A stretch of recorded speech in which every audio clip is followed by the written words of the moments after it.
You know, you never know what it is, what that thing is that draws you to that person.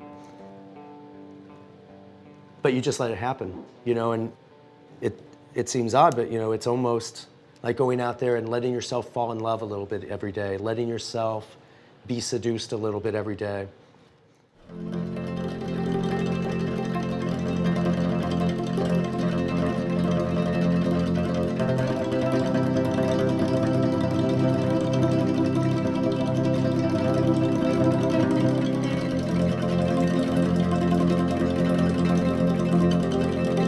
I grew up playing sports and slowly kind of got into fashion when I was in junior high. You know, I mean, it was a great way to attract girls. It certainly set me apart from all the other kids in a Midwest junior high. Growing up looking at magazines from 7th grade until, you know, now, without specifically trying to, I think you just pick up a visual dialogue, a visual understanding, and so it wasn't really the technical aspect of photography, but how it communicated to me, how it created certain curiosities to a kid in the Midwest who would look at Vogue or look at GQ and think, wow, that is really a different world.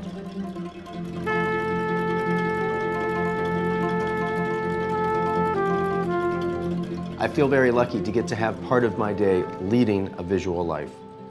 It takes X amount of time every day just to make the blog work, just to get everything going and get all the business of it done. But then the real joy of it is having those 4 or 5 hours a day to go out and just be in the world that you're in, see it, keep your eyes open, and really relate to what you're seeing, react to what you're seeing.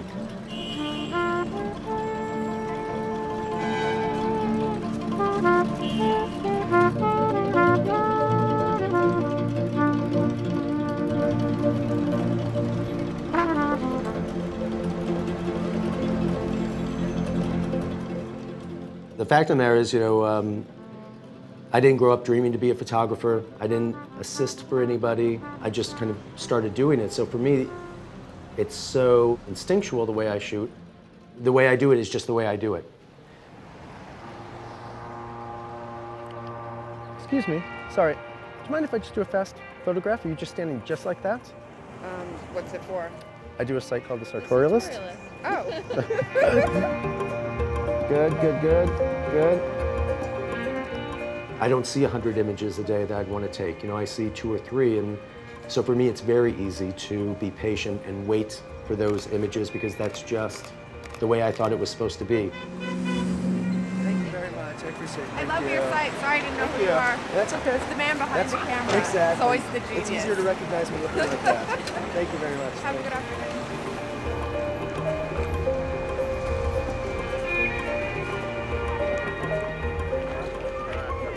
My lack of knowledge in the beginning really helped and really just made me refine what little I knew to make it work. And you know, I think if you ask any other person that does a creative thing, you know, they probably go to school and learn all these different things, and then as they get better, it just narrows and narrows.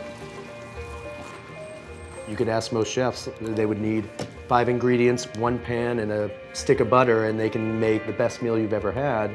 And I think that's really where most photographers would like to get to, is not to have all that other stuff, but be able to create the most beautiful image they can in the most simple way that they can. Right there. It stands really straight like this.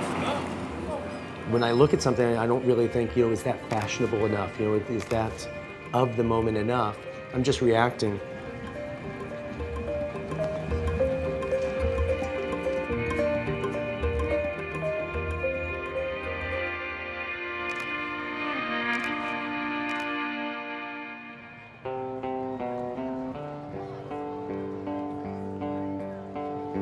In the turn of the century, there was a photographer named Lartigue who went out and shot on the street and kind of were documenting people of their time. And today, to us, a lot of those photographs seem so romantic. You know, we look at the old Lartigue photographs and we think, oh, everyone was so beautifully dressed. But if you went and asked somebody in 1910 and showed them that photograph, someone that had a real fashion point of view, and said, you know, how is this woman dressed? She might say great, or she might say horrible. She might say that's so 1905. But we've really lost that thread. We can't really differentiate between what looks right for that moment. Where now, with the blog, I can take a photograph and have it up on the internet and share it with people across the world. people of this moment can comment on how they feel that looks, how that fits in, if it's of the moment. I think will look very interesting 100 years from now. Good. The ability to be able to capture that and how that attitude is going to change over hopefully the next 30 to 40 years that I'll be doing this, capture something that we've really not been able to capture before. Great. Thank you very much. I appreciate it. Thank you.